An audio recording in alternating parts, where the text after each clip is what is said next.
बिस्मिल्लाहिर्रहमानिर्रहीम। अस्सलाम वालेकुम। कैपिटल टॉक में खुश आमदेद। वज़ीर आज़म इमरान खान ने आज इस्लामाबाद में OIC के वज़राए ख़ारजा के इजलास से ख़िताब किया।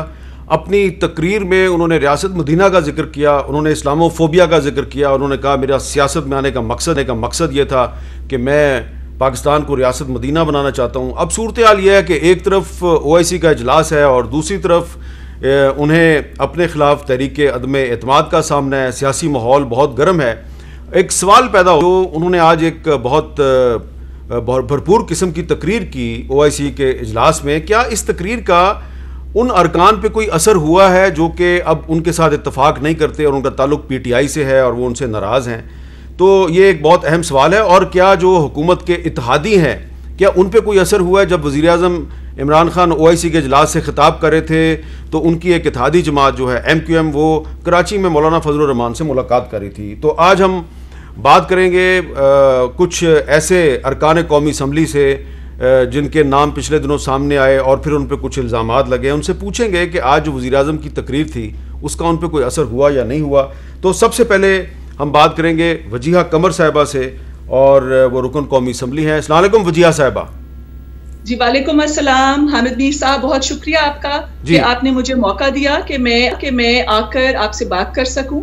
और अभी कुछ दिनों से तो मैं बहुत पेशेंस और रिस्ट्रेंट का मुजाहरा कर रही हूं। लेकिन अगर आप मुझे पहले सवाल करने का मौका दे दें।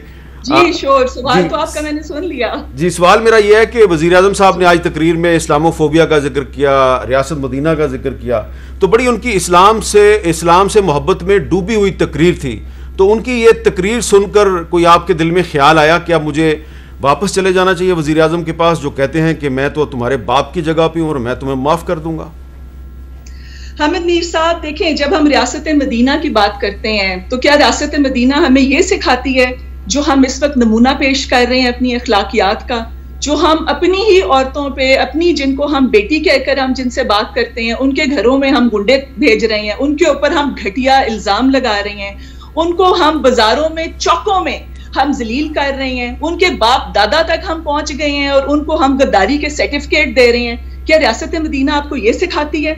इस कदर झूठे और गिरे हुए इल्जामात जो लगाए जा रहे हैं, आप सोचें कि रियासत मदीना में तो कुफार भी आपका अखलाक जो है उससे मुतासर होकर मुसलमान हो जाते थे। तो क्या ये कौन सी रियासत मदीना बनने के लिए जा रही है? आप ये देखें कि क्या रियासत मदीना खाली हाथ में तस्बीह पढ़ने से सिर्फ बन जाती है, या तकरीरें करने से बन जाती है, या ये खाली जो पूरा एक एम्प्टी रेटरिक है ये देने से बन जाती है, या आप जो अपना अमली नमूना पेश करते हैं अपनी अवाम के साथ, अपने लोगों के साथ, जिनको आप अपनी बहनें और अपनी बेटियां कहते हैं, उनके साथ, जो मोअज़्ज़ज़ मेंबर हैं, अराकीन हैं जो असेंबली के, उनके साथ, जो कि सिर्फ एक डिसएग्रीमेंट का इजहार कर रही हैं, जो कि आपको छोड़ के भी अभी कहीं नहीं गए हैं। आप सिर्फ इतनी सी बात पर इस डिक्टेटरशिप के साथ आप रह रहे हैं कि आप एक जरा सा इख्तलाफ भी आप सुनने के लिए तैयार नहीं है और उसके ऊपर आप जलील करके रख रहे हैं। ये जो लामतनाही सिलसिला है ये गालियों का, क्या ये रियासत मदीना आपको बनाने के लिए? एक मैं आपको इमरान खान साहब का पिछले साल का एक बयान सुनवाना चाह रहा हूं। जब पिछले साल उन्होंने वोट ऑफ कॉन्फिडेंस लिया था तो उससे पहले उन्होंने कौम से खिताब किया था, उसमें उन्होंने क्या कहा था, जरा सुन लें आप। असेंबली के पास जा रहा हूं, कॉन्फिडेंस अपनी असेंबली को कह रहा हूं, आप बताएं सामने, क्योंकि वो तो ओपन होगा ना। अब ये आपका डेमोक्रेटिक, मैं अब अपने सारे मेंबर्स को कह रहा हूं, ये आपका जमहूरी राइट है। आप कह सकते हैं कि जी हम इमरान खान के साथ नहीं है, मैं आपकी इज्जत करूंगा, ठीक है, मैं नाअहल हूं, इतना काबिल नहीं हूं, आराम से हाथ खड़े करें, कह नहीं है मैं ऑपोजिशन में चला जाऊंगा। अच्छा वजीहा साहबा, पिछले साल तो आपने वोट ऑफ कॉन्फिडेंस दिया था इमरान खान साहब को, और वो कह रहे थे कि अगर आप समझते हैं कि मैं नाअहल हूं, हाथ खड़ा करें, मैं आपसे बिल्कुल नाराजगी का इजहार नहीं करूंगा। अब आप कह रही हैं कि आप पे इल्जामात लगाए जा रहे हैं, तो ये उनमें एक साल के अंदर अंदर इतनी बड़ी तब्दीली क्यों आ गई है? देखिए, ये जो कह रहे थे उस वक्त, ये तो बहुत सारी ऐसी बातें हैं कि जो हम पिछले इतने सालों से सुन रहे हैं। मुझे से लोग जो PTI में ये सोच कर आए थे कि हम अकाउंटेबिलिटी के नाम पर आ रहे हैं, एहतसाब के नाम पर आ रहे हैं, जिन्होंने इस कौम का पैसा लूटा उनको हम कटहरे में खड़ा करने के लिए आ रहे हैं। लेकिन ये सारा सिर्फ अवाम को एक ढोंग था, सिर्फ उनको पागल बनाने के लिए, उनकी आंखों में धूल झोंकने के लिए। कहाँ गए वो एहतसाब के नारे? एहतसाब जो है ना, उसके नाम पर सिर्फ آپ نے سلیکٹیو احتساب کیا, آپ نے صرف انتقامی کارروائی کا نشانہ جو ہے ان لوگوں کو بنایا جو آپ کے اگینسٹ تھے. احتساب کدھر گیا؟ ہم جیسے لوگ جو ہیں وہ پی ٹی آئی میں کوئی عہدہ لینے کے لیے نہیں آئے تھے, اقتدار کے لیے نہیں آئے تھے, ہم تو ان آئیڈیلز کے ساتھ آئے تھے. اب وہ کھوکھلے نعرے ہیں, اسی طرح سے ایک کھوکھلا نعرہ یہ تھا. میں یہ دیکھیں, مجھے کسی سے کوئی کریکٹر سرٹیفکیٹ لینے کی ضرورت نہیں ہے, لیکن آج میں مجبور ہو کر یہ قرآن شریف لے کر آئی ہوں اپنے ساتھ. ٹھیک ہے, یہ میں قرآن شریف لے کر آئی ہوں, یہ دیکھیں, یہ قرآن شریف میں لے کر آئی ہوں. اور میں اس کے ہاتھ رکھ کر حلفاً کلمہ پڑھ کر لا الہ الا اللہ محمد رسول اللہ, میں یہ بات کہتی ہوں کہ مجھ پر جتنے الزام لگائے جا رہے ہیں کہ انہوں نے پیسے لیے, انہوں نے کسی عہدے کے لالچ کے لیے, انہوں نے کسی سیٹ کے لالچ کے لیے یہاں پر یہ کھڑے ہوئے ہیں, تو مجھ پہ جو یہ الزام لگایا گیا ہے, میں اس کو حلفاً کہتی ہوں کہ مجھ پہ ایک روٹا میں کوئی ایک ایسا کوئی وعدہ جو کسی نے مجھ سے کیا ہو, کسی پارٹی نے, کسی بھی گروپ نے, کسی ملک سے, کہیں سے بھی, کروڑوں اربوں, میرے اوپر تو ڈالر بھی خربوں بھی حرام ہے, میں ان کو جوتی کی نوک پہ رکھتی ہوں. اچھا, مجھ جیسی عورت کے لیے اگر یہ ایسی بات کر رہی ہیں تو یہ مجھے قرآن اٹھا کر یہاں کہنا پڑ رہا ہے کہ یہ سب جھوٹ ہے, یہ بہتان ہے, اور یہ اس کا جواب دیں گے. اچھا, اگر میں یہ قرآن پر ہاتھ رکھ کر کہہ سکتی ہوں تو میں پی ایم عمران خان صاحب سے پوچھتی ہوں کہ کیا وہ یہ بات قرآن پر رکھ کر ہاتھ یہ کہہ سکتے ہیں کہ ان کے ارد گرد جو لوگ ہیں وہ کسی طرح کی کرپشن میں انوالو نہیں ہیں؟ ان کے گھر سے جو کہانیاں نکل رہی ہیں, ان کے اپنے گھر سے جو کہانیاں نکل رہی ہیں, ان کی کہیں کوئی تردید کی گئی ہے؟ سی ایم عثمان بزدار صاحب کس کی کمائی کا ذریعہ بنے ہوئے ہیں؟ یہ وہ قرآن پر ہاتھ رکھ کر کہہ سکتے ہیں کہ اس کی کیا سچائی ہے اور اس کے پیچھے کیا حقیقت ہے؟ وہ یہ کہہ سکتے ہیں کہ وہ جو گھڑی ان کو کہیں سے ایک تحفہ ملی سعودی عرب سے, وہ انہوں نے جا کے بازار میں نہیں بیچ دی؟ یہ ساری چیزیں کیا ریاست مدینہ کا ہمیں یہ سبق سکھاتی ہیں؟ ہم کون سی ریاست مدینہ بنانے جا رہے ہیں حامد میر صاحب؟ مجھ جیسے لوگ جو کہ انتہائی پیشنس اور انتہائی ایک تحمل اور بردباری کے ساتھ وقت گزارا کرتے تھے, میرا سیچوریشن پوائنٹ آ چکا ہوا ہے. اور اس کے بعد میں نے یہاں پہ آ کے جب اپنے چھوٹے سے تحفظ کا اظہار کیا کہ میں اگر پی ٹی آئی میں آئی تھی, میں اگر سیاست میں آئی تھی تو میں کس لیے آئی تھی اور میرے کیا آئیڈیلز تھے اور میرے کیا مقاصد تھے, پاکستان کے عوام کے لیے اگر میں آئی تھی, کوئی ایک تبدیلی کے اندر اپنا بھی حصہ لگانے کے لیے آئی تھی, تو میرے ساتھ یہ سلوک کیا گیا. اچھا, میرے بچوں کو تھریٹن کیا گیا, میرے گھر کی دیواروں کے اوپر چڑھ کے نعرے لگائے گئے. اچھا, اب میں اپنے بچوں کی جہاں بات کروں, مجھے یہ کہا جا رہا ہے نا, پرائم منسٹر عمران خان اپنے جلسوں میں کیا کہہ رہے ہیں کہ آپ کے بچوں سے کوئی رشتے نہیں کرے گا, آپ کے بچے سوشلی ذلیل ہو کے رہ جائیں گے. میں آ کے اپنی بیٹی کے آپ کو میسیجز دکھاؤں, ایک 18 سال کی بچی جو یہ کہہ رہی ہے کہ ماما آپ اگر پی ٹی آئی میں تھیں تو ہم صرف آپ کی عزت کے لیے خاموش تھے, ہم آپ کے ساتھ کھڑے ہیں, آپ نے چھوڑا ہے تو آپ نے بہت اچھا فیصلہ کیا ہے, اور ابھی تو چھوڑا بھی نہیں ہے میں نے, ابھی تو میں حصہ ہوں پی ٹی آئی کا. اس کے باوجود بھی اگر یہ کہا جا رہا ہے تو میں کہتی ہوں کہ سلام ہے آپ کی اس ریاست مدینہ کے اوپر جو آپ بنانے کے لیے چاہیے. آپ کے بارے میں اور کچھ اور آپ کے جو ساتھی ہیں 2-3, ان کے بارے میں آج میں نے صبح ایک اخبار کے فرنٹ پیج پہ خبر پڑھی ہے کہ وجیہہ قمر صاحبہ اور باسط بخاری صاحب اور 1-2 اور لوگ جو ہیں انہوں نے رابطہ کیا ہے پی ٹی آئی کی قیادت سے, اور یہ عنقریب واپس چلے جائیں گے. تو آپ کی گفتگو سے تو مجھے نہیں لگ رہا کہ آپ واپس جائیں گی.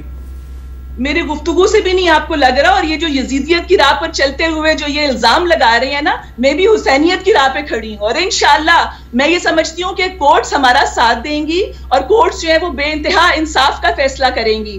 اور لیکن میں اس سیاست میں رہنے سے میں اس کو ساری عمر کے لیے خیر بات کرنا جو ہے نا, وہ میں بہتر سمجھتی ہوں, بجائے اس کے کہ آپ کے اوپر آپ کو یہ ڈرا کر کے آپ کو ڈی سیٹ کر دیا جائے گا. آپ کا کیا خیال ہے کہ مجھ جیسے لوگ اگر کوئی ایک آواز بلند کر رہے ہیں تو وہ صرف اس چیز کے اوپر کہ آپ کو ڈی سیٹ کر دیا جائے گا وہ بیٹھ جائیں گے؟ نہیں, بالکل نہیں.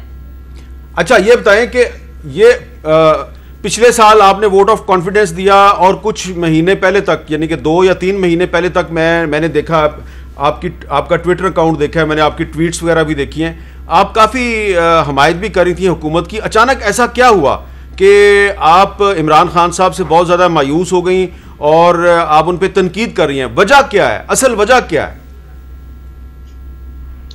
دیکھیں, آپ جب ایک پارٹی کا حصہ ہیں اور گورنمنٹ کا حصہ ہیں تو اس کا مطلب ہے کہ ایک پارٹی ڈسپلن ہے، اس کی آپ نے پاسداری بھی کرنی ہے، اس کا آپ حصہ ہیں، آپ اس کے ساتھ ایک بڑی آنیسٹی کے ساتھ، محنت کے ساتھ آپ کام بھی کر رہے ہیں.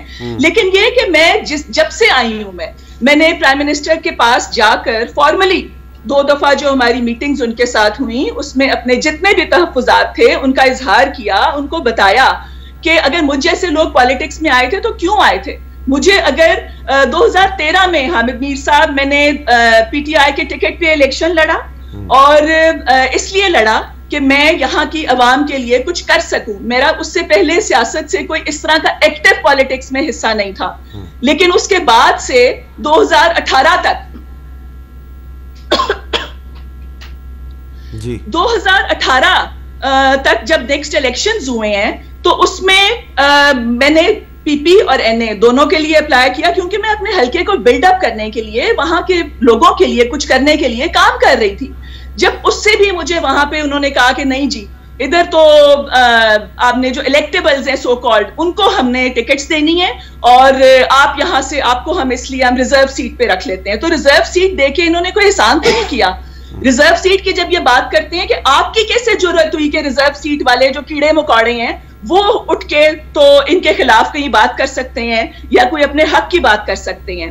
تو یہ آپ ان 49% خواتین کی بھی نفی کرتے ہیں. آئین پاکستان نے جو آپ کو رائٹ دیا ہے خواتین کی نمائندگی کا، یہ آپ اس کی نفی کرتے ہیں اور یہ آپ کا اپنا ظرف ہے اور آپ کی اپنی یہ کم ظرفی ہے جس کے لیے آپ ان خواتین کی بھی توہین کر رہے ہیں جو اسمبلی میں اس وقت بیٹھی ہیں. اس کا مطلب ہے کہ ان کی کوئی پولیٹیکل سوچ نہیں ہے. ان کی سیٹوں کی جگہ چاہے کوئی گملہ رکھ دیں چاہے کوئی پتھر رکھ دیں، ان کا کام صرف اتنا ہے کہ انہوں نے صرف ایک کاؤنٹنگ جو ہے اس کے اندر ایک رول پلے کرنا ہے اور اس کے علاوہ وہ نہ ان کی کوئی آواز ہے نہ ان کی کوئی پولیٹیکل سپیس ہے.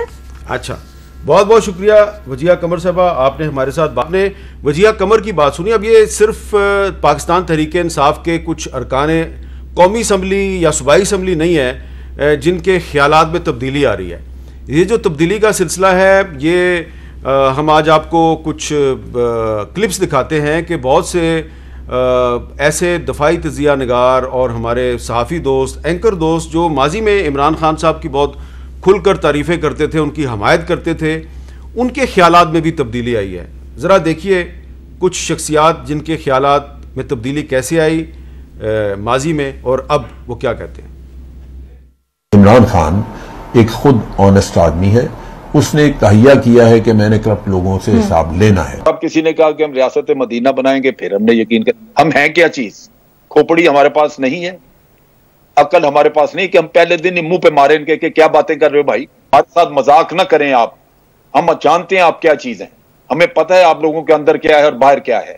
ہمیں یہ بھی پتہ ہے کہ آپ کے دائیں بائیں کون لوگ بیٹھے ہوئے.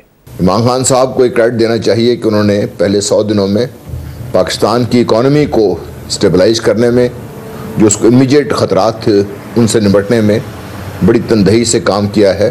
تو کافی حد تک اس میں ان کو کامیابی ہوئی ہے. عمران خان صاحب انہوں نے تو جو ہماری امیدیں تھیں ان کو پانی پھیرنے کے لیے، میرا خیال ہے اتنا پانی پاکستان کی نہروں میں دریاؤں میں نہیں جتنا انہوں نے پھیر دیا ہمارے اوپر. میں تو نہیں جانتا جی کہ عمران کیا کرے گا، لیکن اتنا ضرور جانتا ہوں کہ وہ کیا نہیں کرے گا.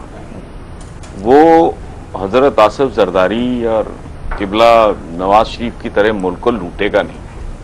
یہ میں قرآن پہ حلف دے سکتا ہوں. وہ ان لوگوں کی طرح لوگوں کو اندھا دھند نوازے گا نہیں. So I have revisited کہ ایماندار بندہ ہو، تھرڈ فورس ہو، وہ سارے شوق قدرت نے میرے پورے کر دیے. میں کہتا ہوں آپ جو مرضی کر لو کہ ہم نے یہ توپ چلائی وہ توپ چلائی، لوگوں نے اپنے گھروں کے چولہوں سے پوچھنا ہے.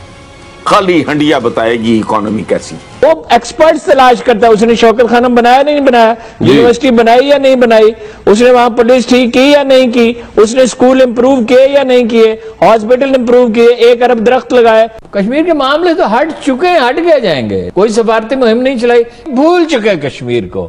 انہیں کوئی غرض نہیں ہے کشمیر سے، انہیں صرف اپنے اندرونی معاملات سے اور حکومت سے غرض ہے.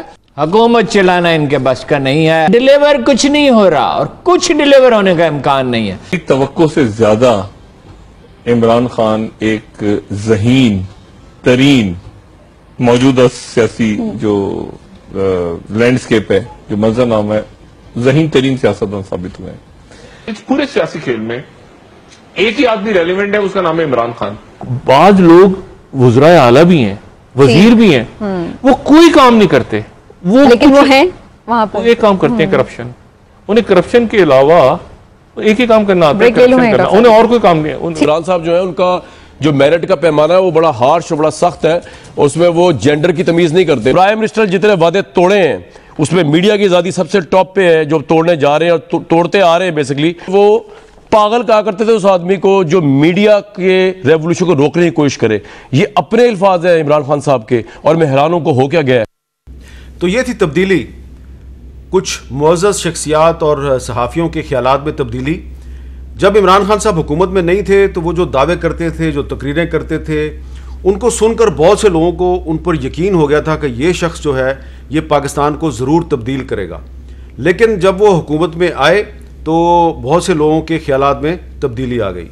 जिन लोगों को उनके दावों पर यकीन था, शायद उसमें मैं भी शामिल था, क्योंकि मेरे सामने भी वो कहते थे कि मैं जब हुकूमत में आऊँगा तो मीडिया को मुकम्मल आज़ादी होगी। लेकिन उनके हुकूमत में आने के बाद जो मीडिया के साथ हुआ वो आपके सामने है। तो अगर कुछ लोगों के ख्यालात में तब्दीली आ गई है तो ये कोई गैर फितरी या गैर मामूली नहीं, ये एक फितरी चीज़ है और ऐसा होता रहता है। लेकिन अब जो सूरत हाल है, इस सूरत हाल में अभी भी कुछ वज़रा और इमरान खान साहब के जो करीबी साथी हैं वो कह रहे हैं जी कि अगले 48 घंटे में 72 घंटे में हालात बदल जाएंगे और कुछ भी नहीं होगा। तो उनके लिए एक शेर अर्ज़ है, एक शायर हैं रहमान फारस, वो कहते हैं कभी तशवीश कहती है अंधेरा अब न जाएगा, कभी उम्मीद कहती है उजाला होने वाला है, उधर तय है कि मर्गे नागहानी लाजमी ठहरी, इधर जिद है नहीं बीमार अच्छा होने वाला है, वही कारे बगावत जो कि सीनों में है पोशीदा, अभी तक हो नहीं पाया लिहाजा होने वाला है। तो क्या होने वाला है, इस पे मजीद बात करेंगे वक्फे के बाद।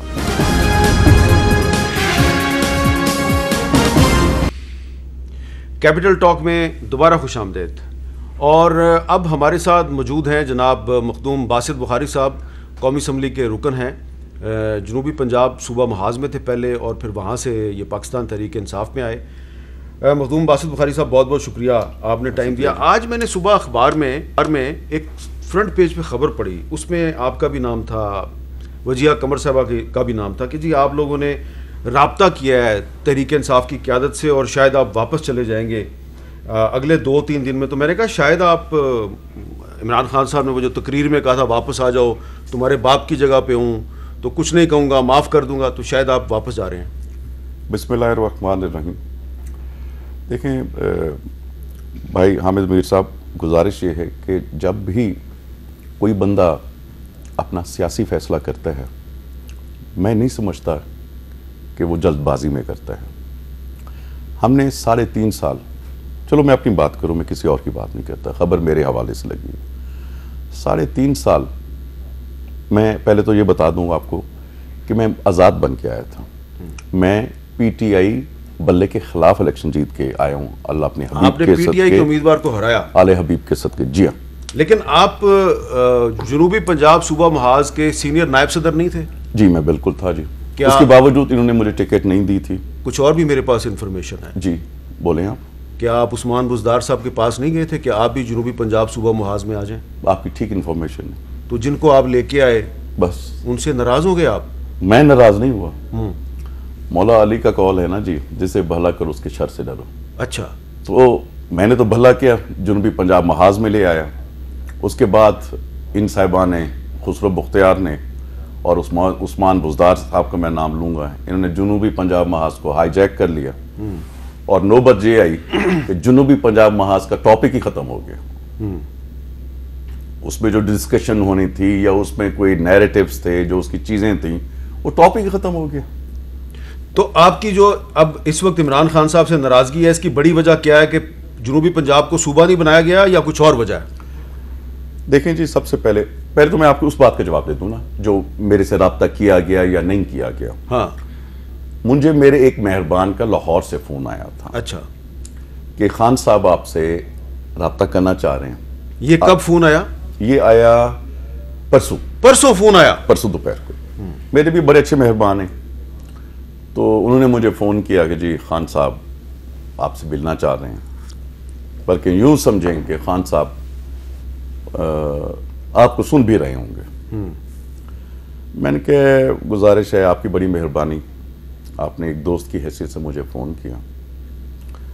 میں نے کہا ایک طرف خان صاحب کہہ رہے ہوتے ہیں کہ میں پارٹی کا باپ ہوتا ہوں، دوسری طرف شہباز گل صاحب کہہ رہے ہوتے ہیں ٹی وی پہ دلہ. مجھے سمجھ نہیں آتی. اور دوسری بات یہ ہے کہ جب میں نے خان صاحب کو چھوڑا تھا، میں نے خان صاحب کو جا کے ملا تھا. اچھا جی، یہ جو لاسٹ لیجسلیشن ہوئی تھی، اس سے اسمبلی وہ 5 بجے اجلاس تھا، میری 4:30 بجے ملاقات ہوئی تھی. اور میں بڑی دلچسپ بات کروں گا آپ کو. اچھا. ساتھ میرے اسد عمر بھی گواہ ہیں اور چودھری فواد صاحب بھی گواہ ہیں. میں نے خان صاحب سے کہا، میں نے کہا خان صاحب اب تک جو ہوا میرے ساتھ، میں نے 2-3 ایگزامپلز دیں، انہوں نے ایسا مجھے فیل کرایا کہ ایسی تو کوئی بات ہی نہیں ہے. جبکہ پہلے میں وزیر اعلیٰ سے مل چکا تھا.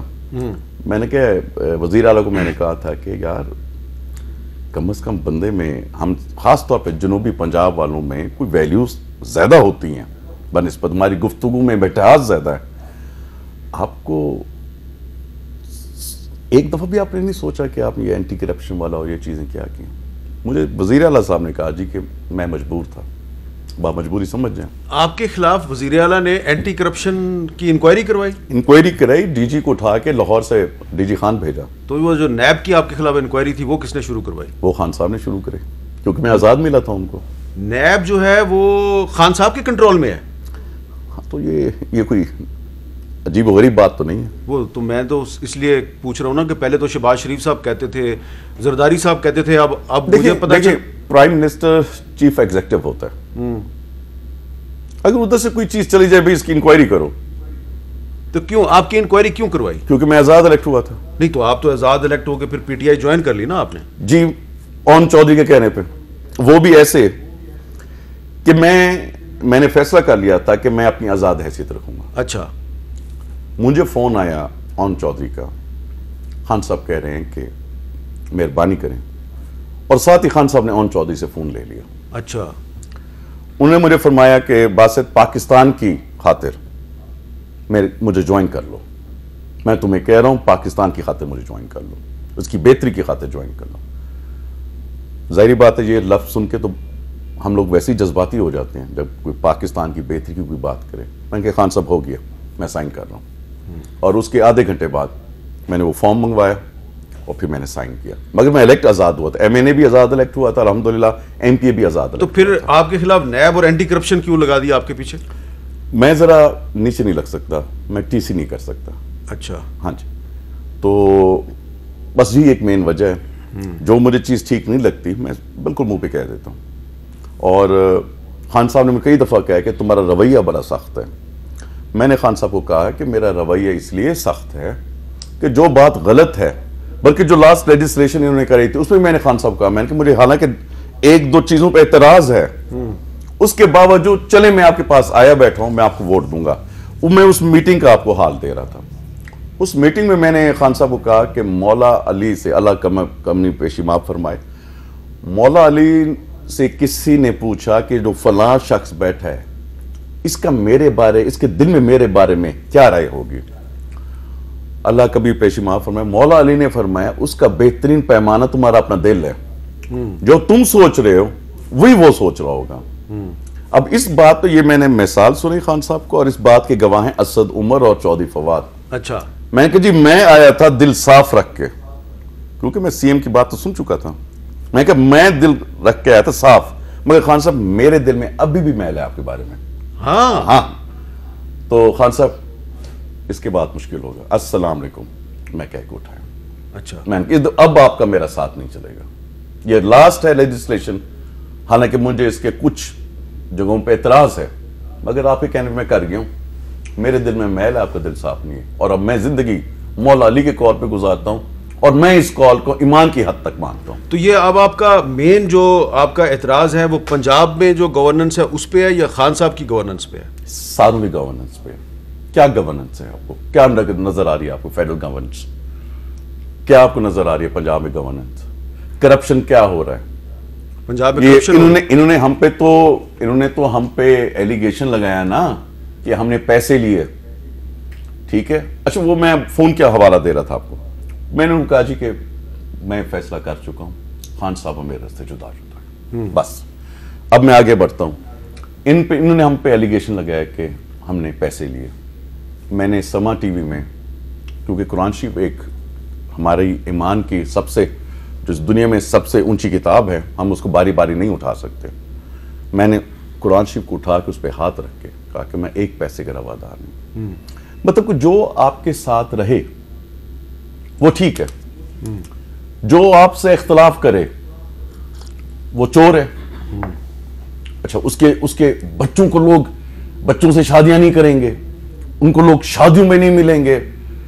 ये जब इस किस्म के मुशीर होंगे, आपका क्या ख्याल है ऐसा होता है सोसाइटी में?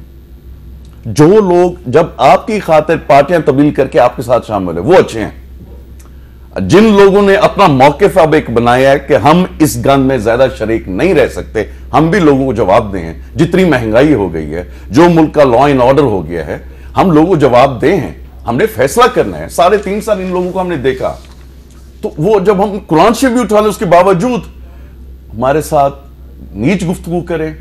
मैं हामिद मीर साहब आपको बताऊं, हमने जब जनूबी पंजाब महाज बनाई थी ना, हमने नून लीग को भी छोड़ा था। हमने अपना एक नैरेटिव टीवी में बयान दिया था जनूबी पंजाब के हवाले से। मैं आपको वल्लाह कहता हूं, मेरे व्हाट्सएप पे एक भी नाज़ेबा मैसेज नहीं आया था, एक भी नहीं आया था। और मुझे शर्म आती है कि मैंने इस पार्टी में 3.5 साल क्यों गुजारे।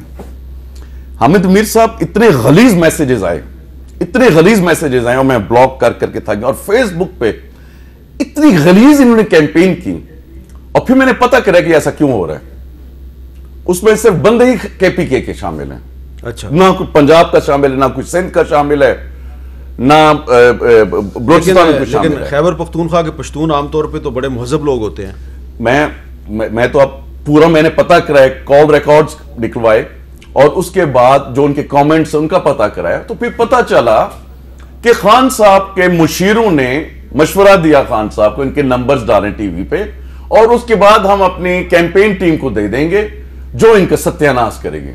उन्हें वही के नंबर टीवी पे चलाए, और उसके बाद उनके जो मुशीरान, जो नॉन इलेक्टेड मुशीरान हैं, उन्होंने अपने सेल को दिए, और सेल ने हमें जितना बेइज्जत कर सकती थी, जितनी गलीज कर सकती थी, डॉक्टर इस्लान खालिद वाला जो सेल है डिजिटल मीडिया वाला, इतनी गलीज इन्होंने हम पे एलिगेशन और इतनी गलीज गालियां, और मैं क्या कह सकता हूं, मतलब मैं वो अल्फाज कहना नहीं चाहता। चले, मैं अभी एक वक्फा ले लूं, वक्फे के बाद आपसे मिलते हैं। ये जो बात कर रहे हैं सैयद बुखारी साहब करप्शन की, तो आज रावलपिंडी के कमिश्नर नूरुल अमीन मैंगल साहब जो हैं, उन्होंने एक ट्वीट में कहा है कि there are 248 illegal and unapproved housing societies in Rawalpindi division, out of those 318 in Rawalpindi district and 98 in Attak, having majority in Fateh Jang.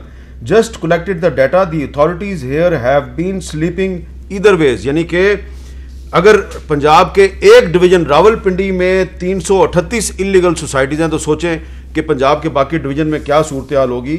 और कुछ जगहों पर 1000 कनाल की मंजूरी दी गई है, लेकिन 50,000 कनाल की फाइलें बेच दी गई हैं। इतनी करप्शन हो रही है पंजाब में, जिसकी गवाही आपके अपने कमिश्नर ने दे दी। एक वक्फे के बाद दोबारा मिलते हैं।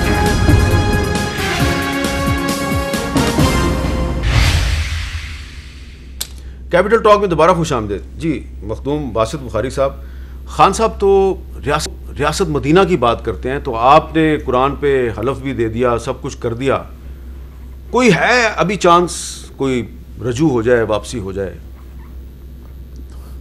मैं तो अर्ज कर गया हूँ, इतनी गलीज़ गुफ्तगू के बाद आप क्या एक्सपेक्ट करते हैं? मैं इसलिए पूछा ना कि मुझे देखिए जी, मैंने तो कुरान शरीफ उठा के अपना ईमान के साथ एक दे दिया।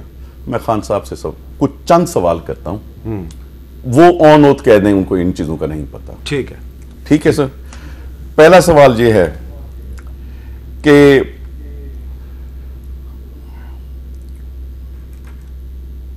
जो पीएम हाउस में पोस्टिंग ट्रांसफर्स पंजाब हुकूमत में होती रहीं और जो पीएम हाउस से ऑर्डर्स पंजाब हुकूमत को जाते रहे और उन पोस्टिंग ट्रांसफर्स में जो पैसे आते जाते रहे, क्या इनका खान साहब को मालूम नहीं? पहला एक सवाल, इसका हल कर देने जवाब। क्या सीएम पंजाब ने या उसके भाइयों ने जो पंजाब में करप्शन की है, पोस्टिंग ट्रांसफर्स एसएचओज लेवल तक उनके भाइयों ने पैसे लिए हैं, इरिगेशन में, फॉरेस्ट में, हर डिपार्टमेंट में थोड़े थोड़े छोटी छोटी पोस्टिंग ट्रांसफर्स में। मैं समझता हूं माजी में किसी सीएम ने इतने छोटे लेवल में भी पोस्टिंग ट्रांसफर में पैसे नहीं खाए होंगे, उनके भाइयों ने, उसकी फैमिली ने, उसके फादर इन लॉ ने। क्या इसका इमरान खान साहब मुझे ऑन ऑथ जवाब दे देंगे कि नहीं, ऐसा नहीं हो रहा था?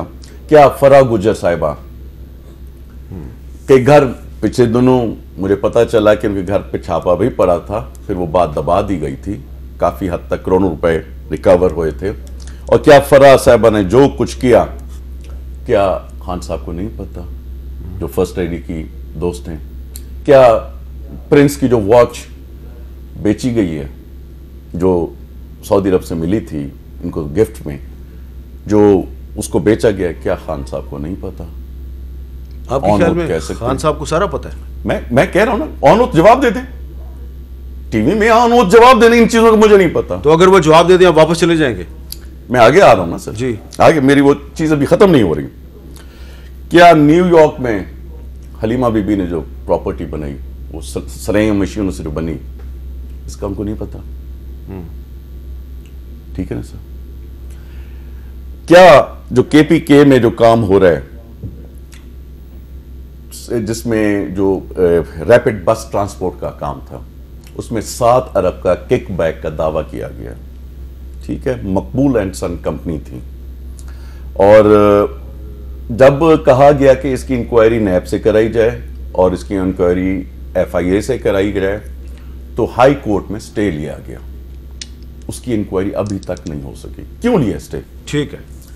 उसके बाद मकबूल एंड सन कंपनी मशकूक हो गई ना जी। अब ये इतनी डिटेल में ना जाए ना आप, एक एक अब इस्लामाबाद में तमाम ठेके मकबूल एंड सन्स को क्यों मिल जाते हैं?